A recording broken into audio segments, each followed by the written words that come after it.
السلام عليكم ورحمة الله وبركاته. أستغفر الله ربي كل ذنب وأتوب إليه. لا حول ولا قوة إلا بالله العلي العظيم.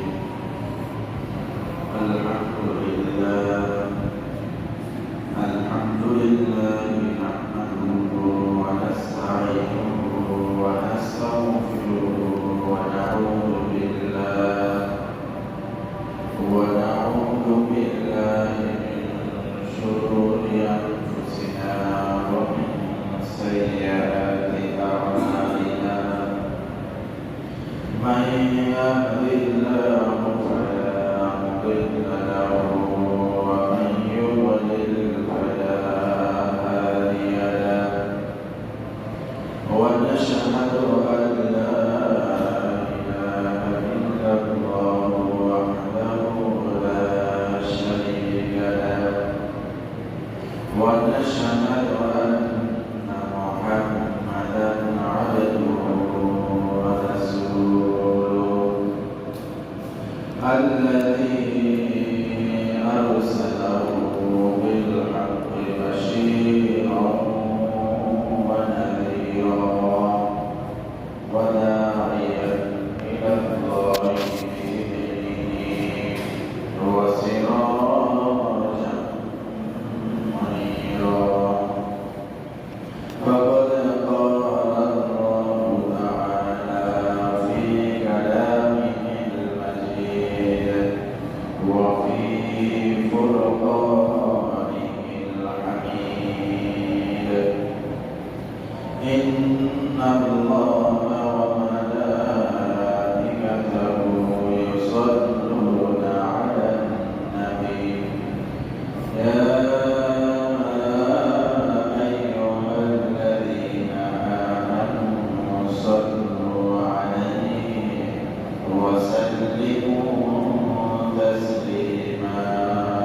اللهم صل على سيدنا مولانا محمد وعلى آل سيدنا مولانا محمد. بلغ العلا بكماله كشف الدجى بجماله حسنت جميع خصاله. صلوا عليه وآله. الحمد لله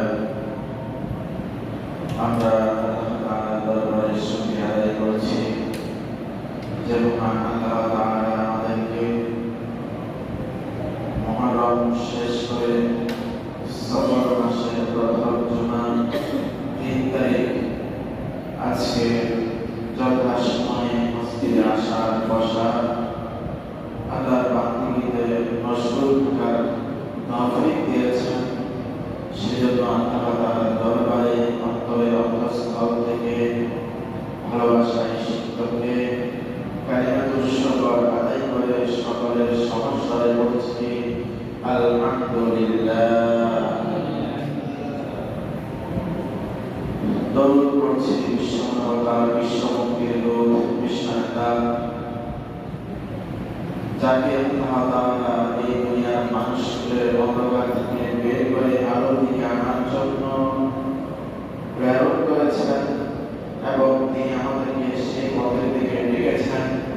আমরা আল্লাহর অনুগ্রহ প্রাপ্ত হয়ে সেই পথে আসতে পেরেছি। এজন্য সেই মহান নেতার প্রতি দরুদ ও সালাম প্রেরণ করে সকলে পড়ছি সাল্লাল্লাহু আলাইহি ওয়াসাল্লাম। সুপ্রিয় হাজিরিন, আমরা গত 2টি জুমায় ধারাবাহিকভাবে হযরত হুযায়ফা বিন ইয়ামান রাদিয়াল্লাহু তাআলা বর্ণিত কিয়ামতের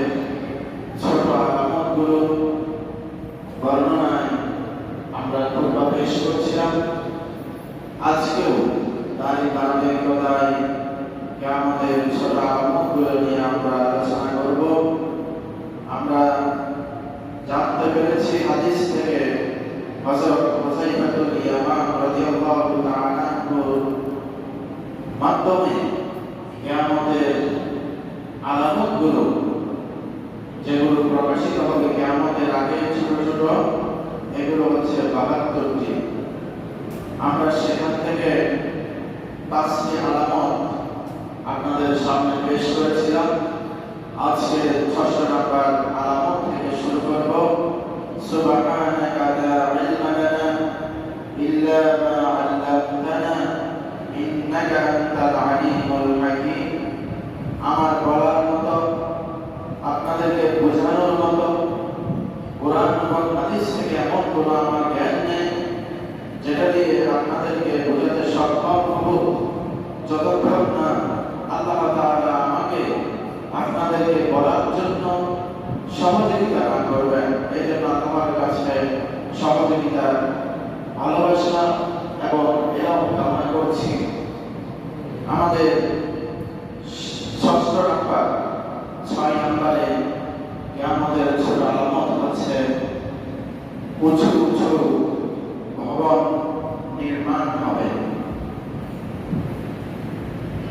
বর্তমান সমাজে যদি আমরা দেখতে পাই, তাহলে আল্লাহ রাসূল সাল্লাল্লাহু আলাইহি ওয়াসাল্লামের এই হাদিস থেকে আমরা বুঝতে পারি কিয়ামতের আগে যে সমস্ত ঘরগুলো মাটির ছিল,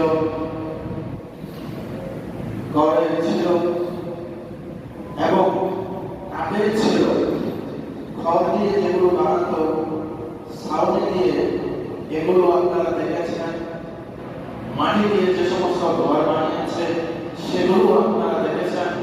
আবার আপনাদের এই দেখার মাঝে আপনারা বড় বড় বিল্ডিং গুলো দেখছেন। মাত্র ১ শতাব্দী, এই ২০ শতাব্দী শেষ হয়ে ১বিংশ শতাব্দীর এই প্রারম্ভিকতায় মোটামুটি আপনারা যারা এই ২ শতাব্দীর মাঝামাঝি থেকে আছেন, ১৯ শতাব্দীর ১৯০০ থেকে এই ২০২১ পর্যন্ত, ২০২৫-২৬ পর্যন্ত, এই সময়টাতে সারা পৃথিবীব্যাপী যে পরিমাণ সুন্দর অবকাঠামো এবং সুরম্য ঘর নির্মাণ হয়েছে, অকল্পনীয়।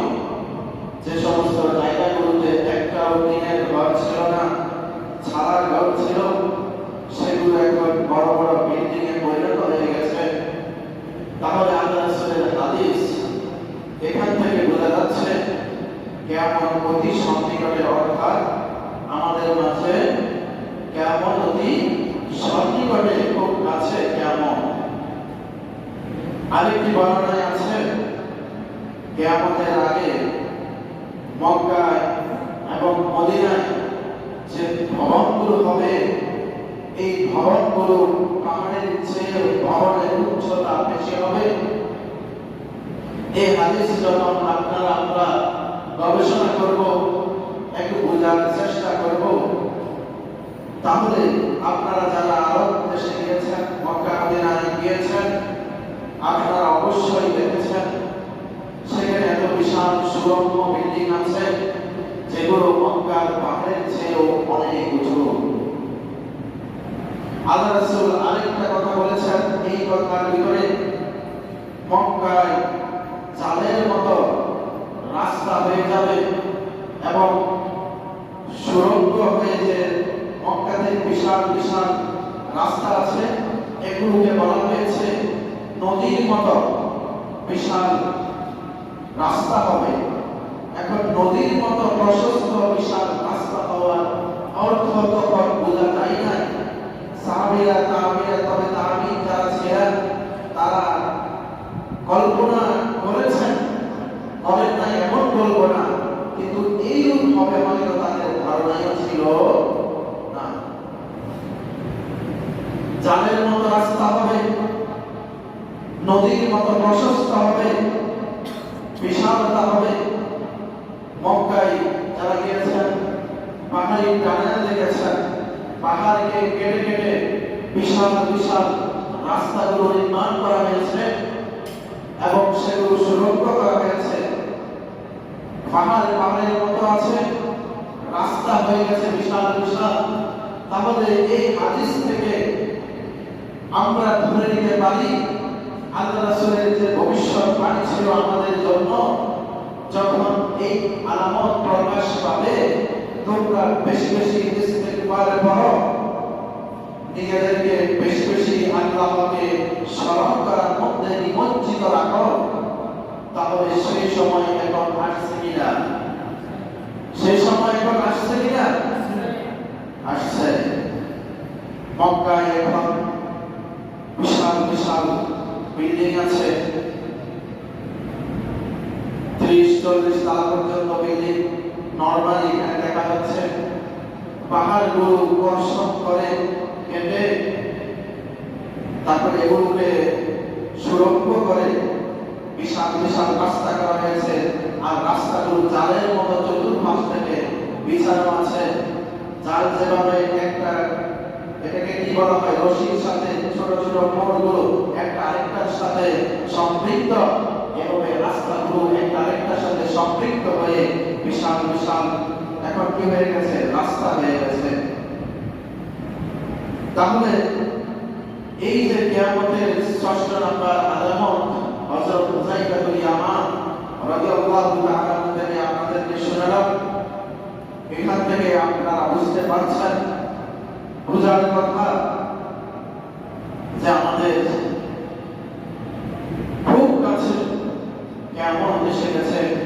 আমরা কিয়ামতের খুব কাছাকাছি সময়ে এখন আমাদের ঈমানগুলো বাঁচানো, নিজেদেরকে গুনাহ মুক্ত রাখা এখন একটি কঠিন পরীক্ষা হয়ে গেছে। এভাবে সারা পৃথিবীতে বর্তমানে অসংখ্য বিল্ডিং ইমারতগুলো হয়েছে, যেগুলো বর্তমানে পাহাড়ের চাইতে অনেকটা উঁচু কিংবা তার সমান। সুপ্রিয় হাজিরিন, নবী করিম সাল্লাল্লাহু আলাইহি ওয়াসাল্লাম আমাদেরকে যে ভবিষ্যৎবাণী করেছেন, সেই ভবিষ্যৎবাণী থেকে আপনাদেরকেও আমি আহ্বান করছি, এই আলামতগুলো যখন আপনি শুনেছেন, বুঝেছেন, আপনার কর্মে গিয়েছে, আমার আপনার উচিত আল্লাহ তাআলাকে বেশি বেশি স্মরণ করে ইস্তেগফার করা, যাতে করে আমরা নিজেরা আল্লাহ তাআলার মকবুল বান্দা হিসেবে, গ্রহণযোগ্য বান্দা হিসেবে উত্তীর্ণ হতে পারি। আল্লাহ তাআলা যেন আমাদের প্রত্যেকটা সন্তানকে, আমাদের প্রত্যেকটা বাবাকে, আমাদের প্রত্যেকটা মাকে এই মকবুল বান্দার মধ্যে শামিল করে নেন। আমরা বলি আমিন। সুপ্রিয় হাজিরিন, এই ৭২টি আলামতের মধ্যে ৭০ নম্বর আলামত হচ্ছে দিন বিক্রি করে মানুষ দুনিয়া উপার্জন করবে। ঈমানকে বিক্রি করে দিন ইসলামের কথা, দিন ইসলামের যে সমস্ত সম্মান বাণীগুলো আছে, কর্মগুলো আছে, এগুলো দিয়ে মানুষ অর্থ উপার্জন করবে। এগুলো দিয়ে মানুষ নিজেদের ক্ষমতাকে কুক্ষিগত করবে। এগুলো দিয়ে মানুষ নিজেদেরকে জালিম হিসাবে, জুলুমকারী হিসাবে প্রতিষ্ঠা করবে। রাসূল সাল্লাল্লাহু আলাইহি ওয়াসাল্লাম হাদিসে ইরশাদ করেন, قال النبي صلى الله عليه وسلم بادروا بالأعمال فتنا। ওহে আমার উম্মত, তোমাদেরকে আমি সতর্ক করছি, তোমরা একে অপরের প্রতিযোগিতায় লিপ্ত হও, তোমরা একে অপরের সচেষ্ট হও, তোমরা একে অপরের আল্লাহ তাআলার কর্মের দিকে রুজু হও। নিজেদেরকে আল্লাহ তাআলার কর্মের দিকে শান্তভাবে একনিষ্ঠভাবে নিজেদেরকে আত্মসমর্পণ করো। কেন? কারণ ওই সময়টা ফিতনার সময়। এখানে বলা হচ্ছে তাকাদিরু বিল আমালি ফিতনা। এই যে ফিতনাগুলো প্রকাশ হয়েছে, এই ফিতনার সময় নিজেদের আমলগুলোকে তোমরা ভালোভাবে আঁকড়ে ধরো, ভালোভাবে করো। মুসলিমিন, যখন অন্ধকারাচ্ছন্ন রাতের মতো চতুর্দিক থেকে যেভাবে রাত ঘর বাড়ি থেকে শুরু করে বিশাল ধুলো মরু প্রান্তরকে অন্ধকারে নিমজ্জিত করে, বিদ্যুতে বিভৎস ভয়াবহ এক রজনীতে জায়গাকে পরিণত করে, তেমনি ভাবে তোমাদের উপরে এমন একটা সময় আপতিত হবে, এমন একটা জামানা আসবে, যেই জামানার মধ্যে ওই রাতের অন্ধকারের মতো চতুর্দিক থেকে একের পর এক ফিতনা, একের পর এক পরীক্ষা, একের পর এক বিভৎস মহামারীগুলো তোমাদেরকে আক্রমণ করে বসবে। তখন কি হবে? ইউসবিহুর রাজুলু মুমিনান, ইউসবিহু সকাল করবে, রাজুলু ব্যক্তি, যে কোনো ব্যক্তি, আমি আপনি সহ তাম দুনিয়ার সমস্ত মানুষগুলোকে বলা হচ্ছে ইউসবিহুর রাজুলু মুমিনান, একজন ব্যক্তি মুমিন হিসাবে, ঈমানদার হিসাবে সে সকালকে অতিক্রম করবে। ওয়ায়ুমসি কাফিরান, কিন্তু সন্ধ্যা পর্যন্ত উপনীত হতে হতে ওই ব্যক্তি নিজের ঈমানকে নষ্ট করে কাফেরে রূপান্তরিত হয়ে যাবে। আও ইউমসি মুমিনান, এরপর আল্লাহ রাসূল বলছেন আও অথবা ইউমসি মুমিনান, তোমাদের কোন ব্যক্তি মুমিন হিসাবে সন্ধ্যাকে অতিক্রম করবে, ওয়াইসবিহু কাফিরান, অথচ সেই রাতটা অতিক্রান্ত হওয়ার পরে সকাল উদয় হওয়ার সময় যখন সে সকালে মানুষের সাথে হাঁটাচলা করবে, নিজেকে তখন কাফের হিসাবে প্রতিষ্ঠিত করবে, কাফেরে রূপান্তরিত করবে। তাহলে এই হাদিস থেকে আমরা কি বুঝলাম?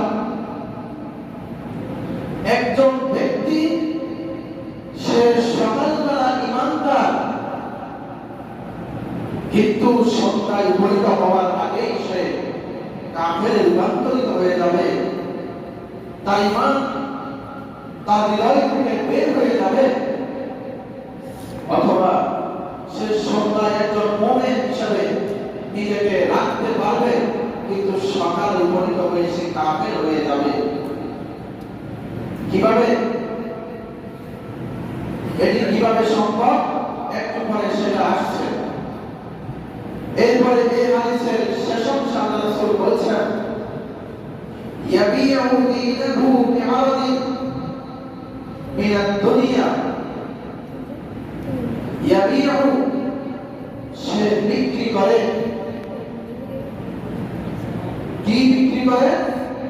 দীনাহু তার ঈমানকে, বিআরাদিন মিনাদ দুনিয়া एक दुनियावी वस्तु दिए, दुनियावी मोह दिए, दुनियावी कृष्टि कल्चर दिए, ওই ব্যক্তি আমি আপনি দুনিয়াকে গ্রহণ করে নিব ঈমানের বিনিময়ে, এটাই হচ্ছে মূল কারণ। কিভাবে এটা করব? এবার আসুন, কয়েক প্রকারে ভুল করা হবে। তার মধ্যে একটি বিষয় হচ্ছে আমি আপনি নিজেকে ইমানদার মনে করব ঠিকই, কিন্তু যখন আল্লাহ তাআলার হুকুমগুলো আমাকে আপনাকে মানার জন্য বলা হবে, যখন আমাকে আপনাকে দ্বীন ইসলামকে প্রতিষ্ঠা করার জন্য, দ্বীনের মেহনত করার জন্য যখন আমাকে আপনাকে বলা হবে, আমি আমার পরিবারের জন্য, আমি আমার সংসারের জন্য এতটা ব্যস্ত হয়ে যাব যেই ব্যস্ততার কারণে আমি আমার দ্বীনের ধর্মের আমলগুলো ভালোভাবে করতে পারবো না। এরপরে আমাকে যখন বলা হবে তোমার উপর আল্লাহ তাআলার বিধান যাকাত ফরজ হয়েছে, আমি অনেক কৌশল করে, অনেক ভক্তি ফিকির করে আমার পরিচিত দায়িত্ব পালন না করে, যাকাতগুলো আদায় না করে নিজের সম্পদগুলোকে নিজের কাছে কুক্ষিগত করে রাখবো। আমাকে যখন বলা হবে আধুনিকতার সময় নিজেকে না হারিয়ে ইসলামী তাহজিব তামাদ্দুনকে শক্তভাবে আঁকড়ে ধরো, আমি যুবক আমার সর্বোচ্চ স্পিরিট দিয়ে, আমি যুবক আমার সর্বোচ্চ শক্তি দিয়ে প্রতিবাদ করে বলবো আপনাদের কথাগুলো ব্যাকডেটেড, পুরাতন, এগুলো এই সমাজে চলে না। এই সমাজে চলতে হলে আমাকে আমার চুলের মধ্যে মেসি, নেইমার, রোনালদোর মতো এই মানুষগুলোর মতো মুনাফিক, কাফের, মুশরিক, জাহান্নামীদের মতো আমার চুলগুলোকে রাখা লাগবে। আমার যখন বলা হবে ওহে যুবক, তুমি তোমার গলায় স্বর্ণের চেক পরিও না, এটা আল্লাহ তাআলা তোমার উপর আরোপ করেছে, তখন আমি যুবক আমার সমস্ত শক্তি দিয়ে প্রতিবাদ করে বলবো এটাই হচ্ছে আধুনিকতা, এটাই হচ্ছে মডার্ন যুগের মডার্ন ছেলেদের অভিজ্ঞতা। এটা নিয়ে তোমার কথা বলার কোনো সুযোগ নেই। যখন বলা হবে ওহে যুবক, তুমি তোমার চক্ষুকে হেফাজত করো, তোমার কর্মকে হেফাজত করো, তখন যুবক বলবে প্রতিবাদ স্বরূপ তুমি আমাকে দুনিয়া সম্পর্কে শেখানোর প্রয়োজন নেই, দুনিয়া তোমার চাইতে আমি বেশি বুঝি। এইভাবে একটার পর একটা যখন প্রশ্ন করা হবে, তখন তারা তাদের উত্তর দিয়ে দুনিয়াকে গ্রহণ করে নিবে, ঈমান এবং আমালকে গ্রহণ করে নিবে না। এটাই হচ্ছে দুনিয়াকে বিক্রি করে, দিনকে বিক্রি করে দুনিয়াকে উপার্জন করা। যখন বলা হবে ওকে নারী তুমি পর্দা করো, তখন সেই যুবতী নারী তারা প্রতিবাদ করে বলবে আমার স্বাধীনতাকে তোমরা খর্ব করার জন্য পাত বেঁধে বসে আছো, তোমরা আমাদেরকে ঘর বন্দি করে রাখতে চাচ্ছ। তার প্রতিবাদে তখন আমাদের কণ্ঠগুলো নিস্তব্ধ হয়ে যাবে। তাদের প্রতিবাদে কোরআনের আয়াতগুলো স্থগিত হয়ে যাবে। তাদের প্রতিবাদে আল্লাহর রাসূলের বাণীগুলো এই জমিন থেকে একটার পর একটা মুছে যেতে থাকবে। তারা কিন্তু দিন দিয়ে, ঈমান দিয়ে, ইসলামী নাম ব্যবহার করে দুনিয়াকে গ্রহণ করে নেবে, আখিরাতকে গ্রহণ করবে না। যখন বলা হবে ওহে নারী, তুমি তো একজন মা, তোমার সন্তানগুলোকে আধুনিকতার ছোঁয়ায় হারিয়ে যেতে না দিয়ে তাদেরকে নিয়ে একটু চিন্তা ভাবনা করো। তখন নারী হিসাবে সে প্রতিবাদ করে বলবে, আমাকে আমার অবসর সময়ে একটু বিনোদন মূলক কাজকর্ম করার জন্য তোমরা আমাদেরকে সুযোগ দিবে না। ফলে দুনিয়ার মানুষ, তোমরা জেনে রাখো রাসূলের হাদিস থেকে, আদ-দুনিয়া সিজনুল মুমিনি ওয়া জান্নাতুল কাফির, আও কামা ক্বালা an-নবী আলাইহিস সালাতু ওয়াস সালাম। নবী সাল্লাল্লাহু আলাইহি ওয়াসাল্লাম বলেছেন, আদ-দুনিয়া সিজনুল মুমিন, দুনিয়া হচ্ছে মুসলমান নর নারীর জন্য জেলখানা। দুনিয়া হচ্ছে মুসলমান নর নারীর জন্য পরীক্ষার ঘর। দুনিয়া হচ্ছে মুসলমান নর নারীর জন্য একটি কঠিন এবং পরীক্ষাময় একটি জায়গা। ওয়া জান্নাতুল কাফির, আর যারা দ্বীন ইসলামকে মানে না তাদের জন্য এই দুনিয়াটা হচ্ছে জান্নাতের মতো। অতএব এই হাদিস থেকে, কিয়ামতের এই আলামত থেকে সপ্তম নাম্বার আলামত, মানুষগুলো দিন বিক্রি করে দুনিয়া উপার্জন করবে, দুনিয়ার মোহকে গ্রহণ করে নেবে। এই সপ্তম নাম্বার আলামত থেকে আরো কয়েকটি বিষয় আপনাদেরকে স্পষ্ট করি। যখন বলা হবে, ওহে মানুষ, তোমাদেরকে আল্লাহ তাআলা শক্তি দিয়েছেন, সামর্থ্য দিয়েছেন, ক্ষমতা দিয়েছেন, শক্তি সামর্থ্য ক্ষমতা দিয়ে অপরকে জুলুম করিও না। কেননা আল্লাহ তাআলা ইন্নাল্লাহা লা ইউহিব্বুল যালিমিন, আল্লাহ তাআলা জুলুমকারীদেরকে পছন্দ করেন না। তখন ওই মানুষগুলো নিজেদের ক্ষমতাকে টিকিয়ে রাখার জন্য, নিজেদের মস্তককে কঠিনভাবে আঁকড়ে থাকার জন্য,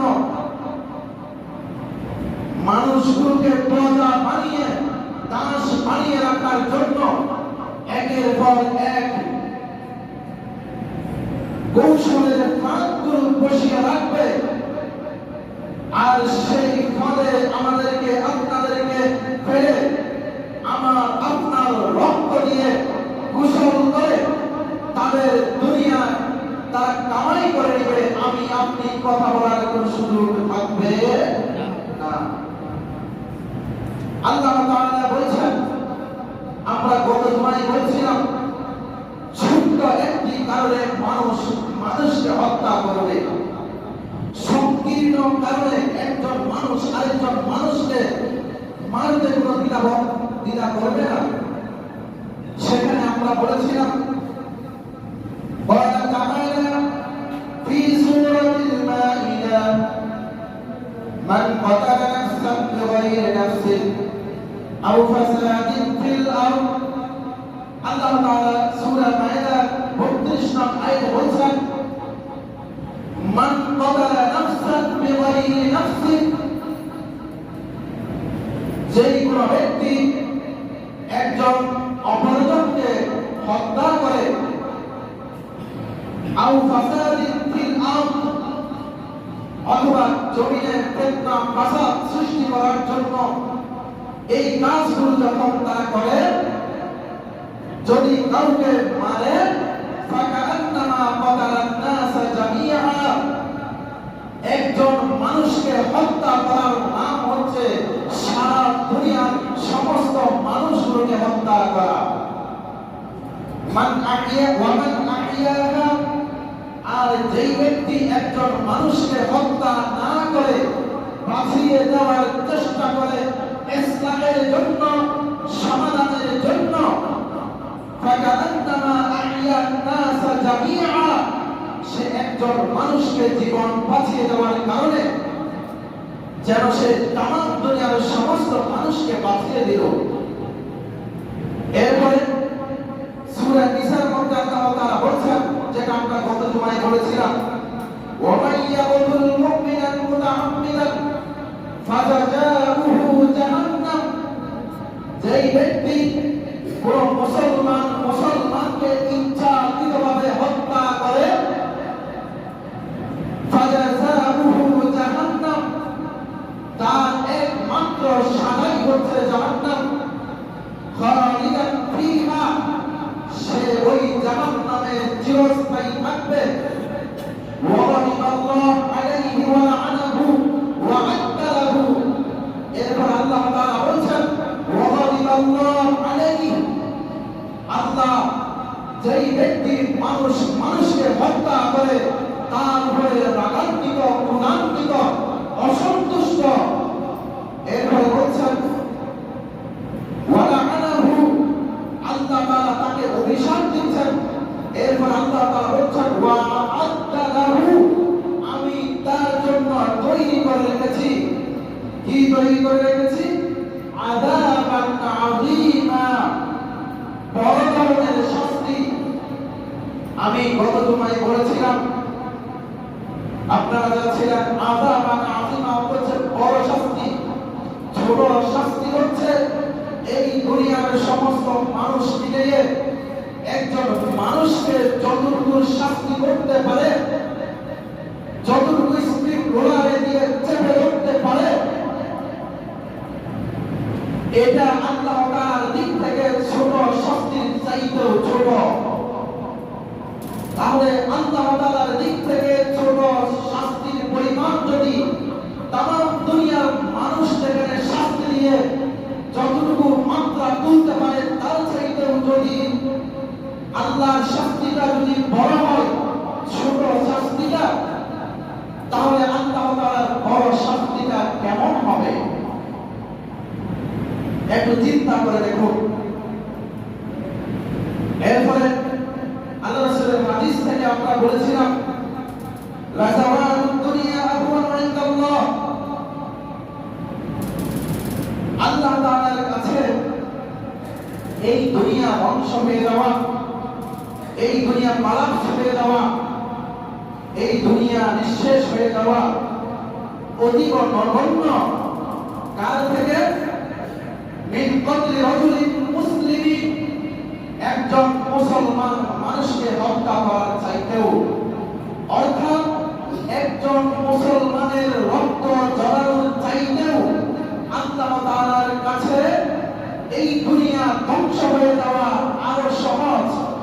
অর্থাৎ কথাটা ভালো করে বুঝবেন, একজন মুসলমানের গায়ে থেকে আপনি অন্যায়ভাবে রক্ত বের করবেন, এই রক্ত বের করাটা আল্লাহর কাছে কত বড়, এই দুনিয়াটা ধ্বংস হয়ে যাওয়া আল্লাহর কাছে তার চাইতেও ছোট। আমরা গত জুমায় এই কথা পর্যন্ত বলেছিলাম, একজন মানুষকে দুইটা কারণে রক্ত ঝরাতে পারবে। একটা কারণ, যদি সে অন্যায় করে থাকে এবং সেই অন্যায়ের যদি যথাযথ প্রমাণ থেকে থাকে, সেই প্রমাণের ভিত্তিতে একজন কাজী যদি বিচার করেন, তাকে হত্যার বদলে হত্যা করা এখানে জায়েজ আছে। আরেকটা হচ্ছে, যখন কোন মানুষকে আঘাত করবে, যেই পরিমাণ ইসলামী হুকুমা বা ইসলামী শরীয়ত বলে, ঠিক সেই পরিমাণ রক্ত ওই মুসলমানের গায়ে থেকে ঝরানো যাবে। এই দুইটি কারণ ছাড়া আমার আপনার পৃথিবীর কোন একজন মুসলমানকে আরেকজন মুসলমানের গায়ে আঘাত করা। কেন? এটার মৌলিক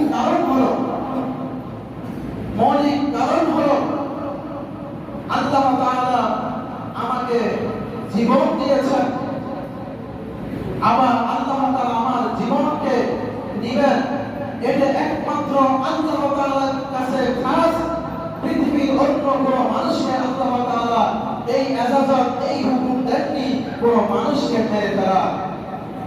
কারণ যখন মানুষ রূহ সম্পর্কে আল্লাহ রাসূলকে প্রশ্ন করেছিল ইহুদি পাদ্রীরা, তখন আল্লাহ রাসূলকে বলছে ইয়াসআলুনাকা আনির রূহ, হে নবী আপনাকে এই মানুষকে যে রূহ দিয়েছে আল্লাহ তাআলা এই রূহ সম্পর্কে আপনাকে প্রশ্ন করবে। বল আপনি বলুন বিইذنিল্লাহ, রূহ হচ্ছে আল্লাহ তাআলার ইজাজত, রূহ আল্লাহ তাআলার অনুমতি, রূহটা আল্লাহ তাআলার হুকুম। অতএব আল্লাহ তাআলার হুকুম নিয়ে পৃথিবীর কোন মানুষের অধিকার নাই ধারণা করা। পৃথিবীর কোন মানুষের অধিকার নাই সেই হুকুমের উপরে হাত দেওয়া। পৃথিবীর কোন মানুষের অধিকার নাই সেই হুকুমকে লঙ্ঘন করা।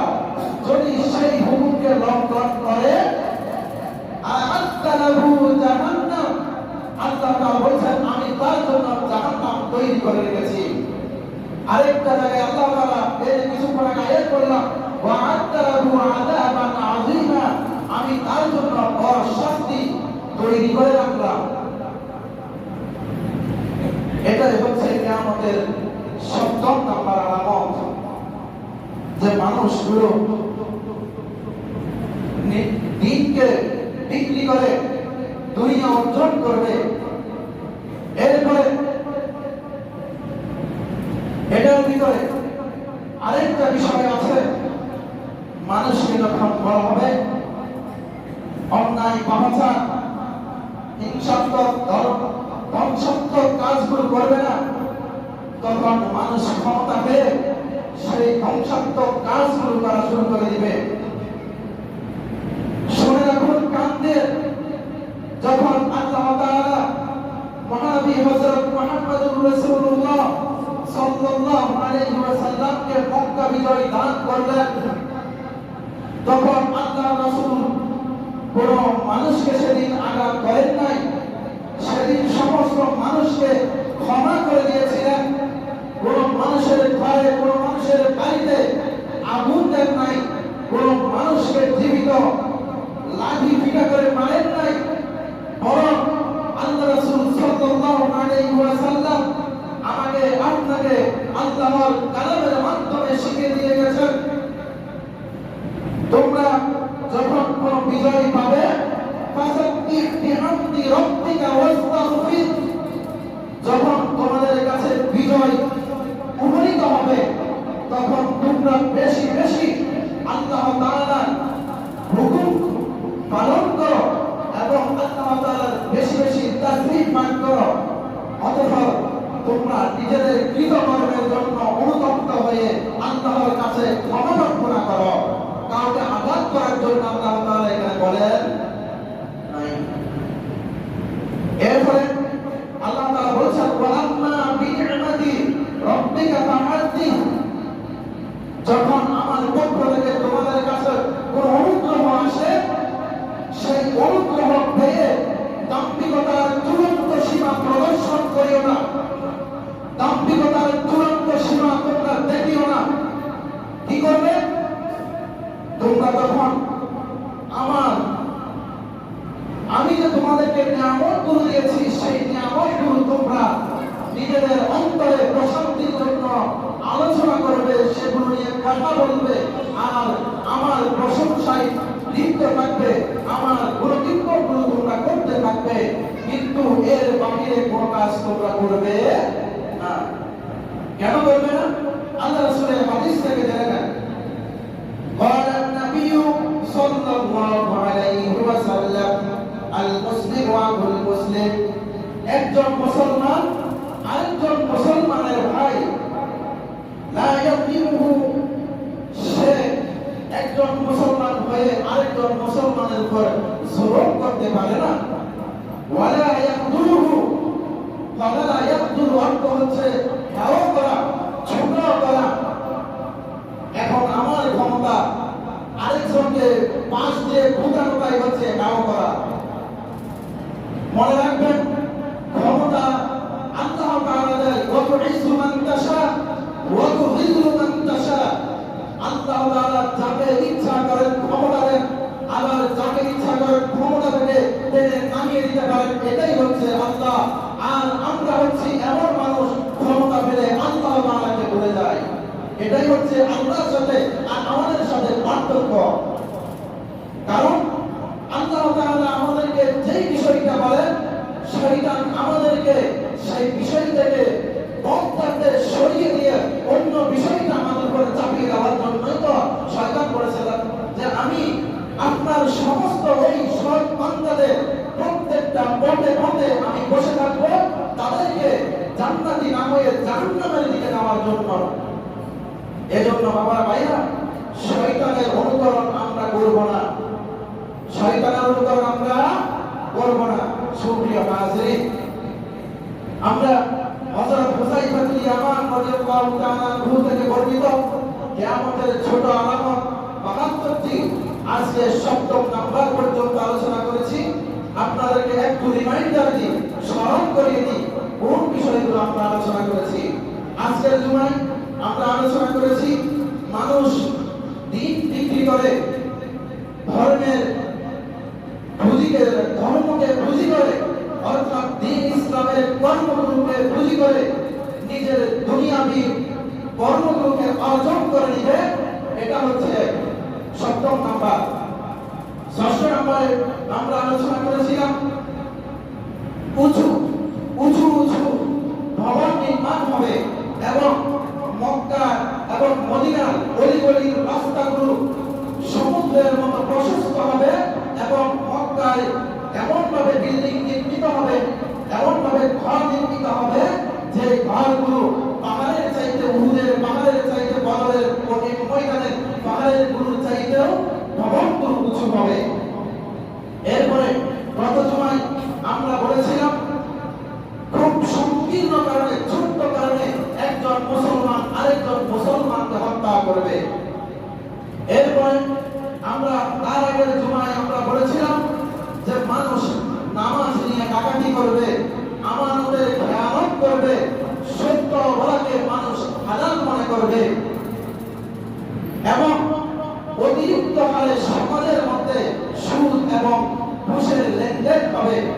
এই মোট 7টি বিষয় আমরা গত 2 জুমা এবং আজকের জুমা সহ এই 3টি জুমায় আমরা এগুলো আলোচনা করেছি। আল্লাহ তাআলা যেন এই বিষয়গুলো যথাযথভাবে বুঝে নিজেদেরকে সংশোধন করে আল্লাহ তাআলার পক্ষ থেকে যে নিয়ামতগুলো আমরা পেয়েছি এগুলোর প্রশংসা করে, এগুলোকে পেয়ে ইস্তেগফার করে আল্লাহ তাআলার হুকুমের দিকে আরো বেশি যেন নতজান হতে পারি। আল্লাহ তাআলা যেন আমাদেরকে সেই তৌফিক ইনায়েত করেন। আমরা বলি আমিন। ওয়া আখিরু দাওয়ানা আলহামদুলিল্লাহি রাব্বিল আলামিন। ওয়াসসালামু আলাইকুম ওয়া রাহমাতুল্লাহি ওয়া বারাকাতুহু।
Hallelujah.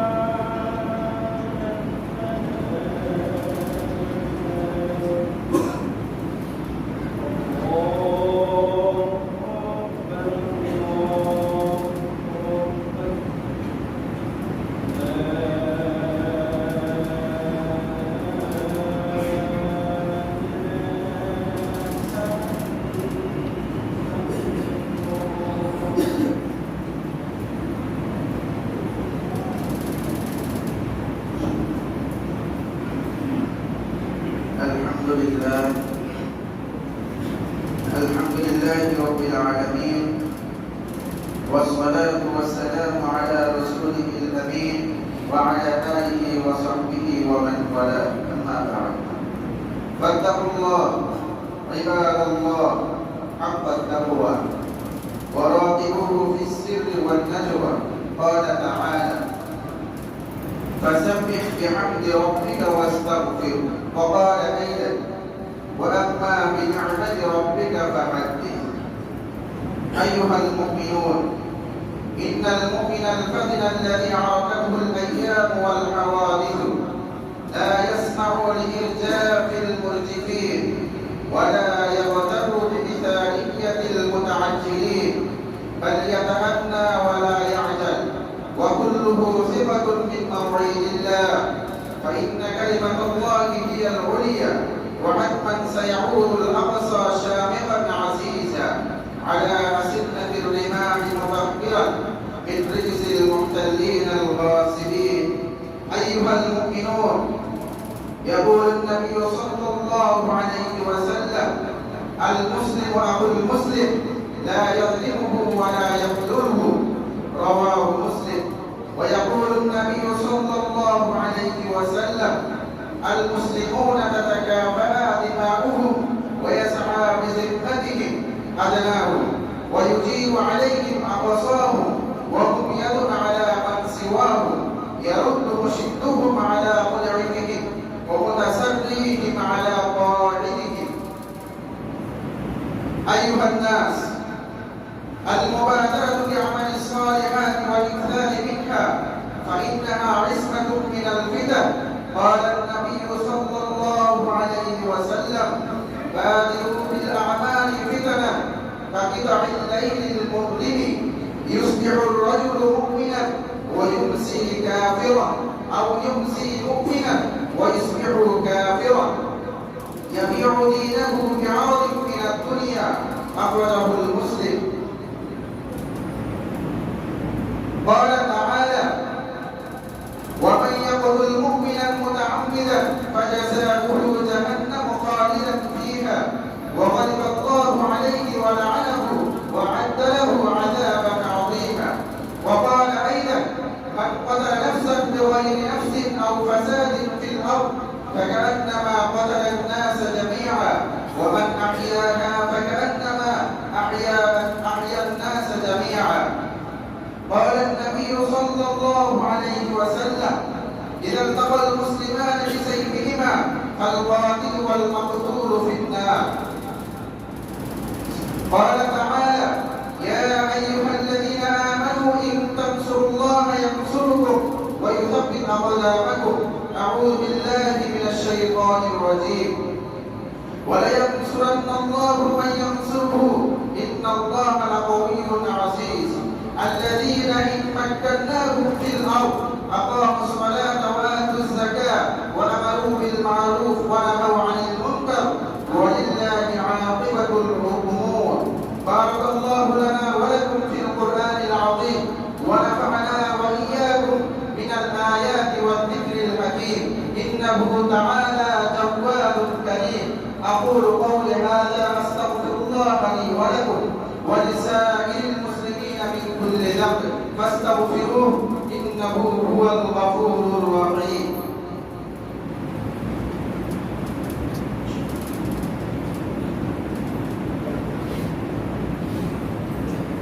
الحمد لله نحمده ونستعينه ونستغفره